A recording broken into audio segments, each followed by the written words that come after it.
अस्सलाम वालेकुम viewers, welcome to the taste of Sindh. उम्मीद आहे सभु ख़ैरियत सां हूंदा। अॼु असां ठाहे रहिया आहियूं कॉइन बिस्किट ट्राइफल।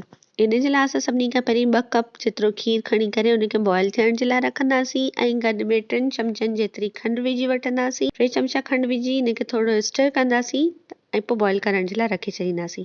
हल्के फ्लेम ते बॉइल कंदासीं। खीर असां बॉइल थियण जे लाइ रखे छॾियो आहे। हाणे हिकिड़े कप में असां 5 चमचनि जेतिरो खीर खणंदासीं ऐं 3 चमचा कस्टर्ड पाउडर विझी इनखे स्टर करे बॉइलिंग खीर में विझी छॾींदासीं ऐं मुस्तकिल चमचो हलाईंदा रहंदासीं ताकि इन में लम्स या ॻोढ़ियूं न ठही वञनि।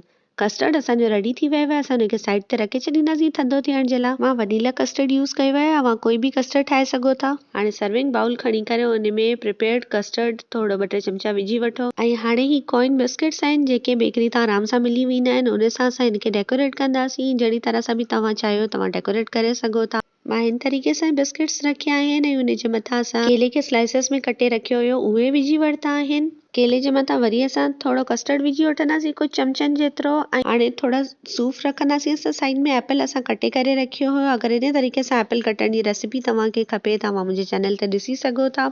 ऐं इन सूफ खे थोरो साइडुनि में ऐं थोरो कस्टर्ड जे मथां विझी वठो ऐं पोइ वरी बनाना या जेको बि फ्रूट तव्हांजो फेवरेट हुजे उहो विझी सघो था ऐं मथां कस्टर्ड जी ॿी लेयर ॾेई करे इनखे कवर करे वठो। हाणे वरी इन जी साइड में कॉइन बिस्किट रखे वठो।